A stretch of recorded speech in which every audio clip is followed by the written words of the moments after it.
Welcome to War Thunder Update 1.59 Flaming Arrows, anti-tank guided missiles, a brand new hangar, new maps for ground vehicles and aircraft, and of course, some fantastic new vehicles. You're sure to like it.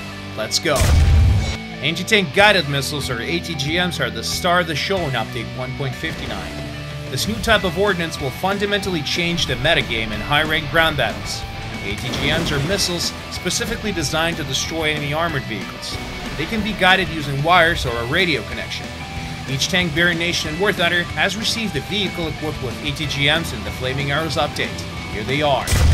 The USSR tech tree has received the IT-1, the first and sole missile tank with ATGMs accepted into actual military service. The tank has no cannon, but has 15 powerful guided Drakon missiles mounted on T-62 chassis. The British are getting the STRV-81, a Swedish model of the Centurion 3, additionally armed with SS-11 missiles, each of which can penetrate up to 600mm of armor. Another tank in the game is receiving ATGMs as well, the German Raketenjagdpanzer II, an SPG based on the universally loved Jagdpanzer IV-5. This vehicle has 2 ATGM launchers instead of a cannon. Its ammunition complement of 14 deadly missiles is enough even for the most heated battles. Finally, the US will get the legendary Sheridan, a tank from the Vietnam War. The light and very maneuverable Sheridan is armed with a powerful 152mm cannon, which can fire both ordinary shells and guided missiles. But what's that in the sky? A winged dragon looks down from high on the new missile-equipped tank combat. The first turboprop aircraft in the game, the Westland Wyvern. This British heavy seaborne fighter carries an imposing armament of cannons, bombs, and a staggering 16 aircraft rockets. Enough gifts for everyone, both tanks and aircraft. And how its engine sings.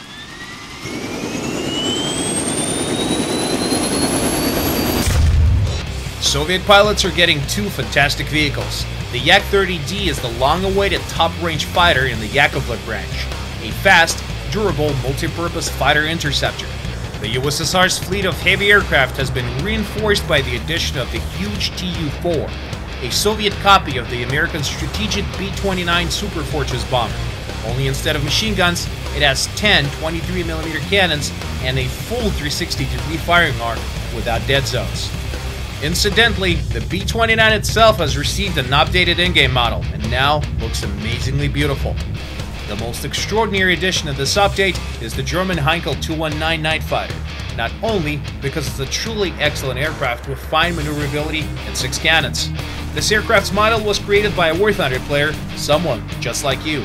We accepted this model as a part of our revenue share program, and now a portion of the revenue from each purchase of the Heinkel 219 will go to the model's author. Don't just sit there, learn 3D editing, and make money from your favorite game. Now, back to the ground. Tanks with ATGMs are far from the extent of the new additions in our armored vehicles in War Thunder 1.59. The massive T-29 tank with its impressive turret armor will be arriving in the hangars of American tankers. The LVTA-1 amphibious landing vehicle is a fun tank that floats. With its 2 extra machine guns at the rear, it arrives as a new American reserve machine. Germany has also received a new reserve tank, an early modification of the Panzer III, the Model B. The new Stur Emil German SPG, with a 128mm caliber sniper cannon and an open cabin, will continue the line of new additions from the last update, the Dicker Max and Nashorn SPGs. Additionally, Germany has received captured KV-2 and T-34 tanks, which is awesome. The British tree has gained a new modification of the Cromwell tank with unguided rockets. Exactly the same rockets that are used on the Hurricane fighter, but they're a lot easier to fire from a tank. For Soviet tankers, 2 nimble and stubby air-portable SPGs, the ASU-57 and the ASU-85, both with excellent cannons. A new version of the KV-2 armed with the ZIS-6 cannon has also arrived.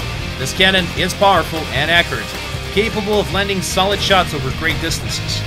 The Sniper KV-2, you've never seen anything like it. All these new vehicles need a new hangar. We have completely revamped the hangar's design, and now tanks, SPGs, and other armored vehicles prepare for battle in a repair shop under an open sky. And aircraft have their own spacious hangar and landing strip. We continue to make new locations and missions. We're pleased to present a new map for mixed battles, Novorossiysk.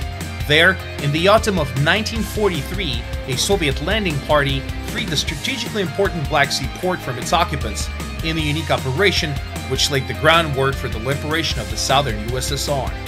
This summer, we invite War Thunder pilots and tankers to fight for the port of Novorossiysk.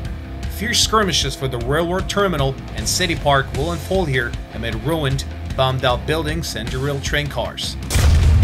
Great news for pilots, who have expanded the size of the Britain map fourfold. A large part of the English channel and part of France is now available in the map. A new mission on the updated 128 by 128 kilometer map is dedicated to an operation to evacuate French troops from the port of Boulogne-sur-Mer. A whole new battle awaits you there. We cannot tell you all about the new additions in War Thunder Flaming Arrows in one short video. Updated models for ground vehicles and aircraft, numerous bug fixes and improvements, and new additions to flight models and missions. Read the full changelog on our official site, link in the description below. Subscribe to our YouTube channel and don't forget to keep up with our news on social networks. Victory will be ours. See you on the battlefields of War Thunder.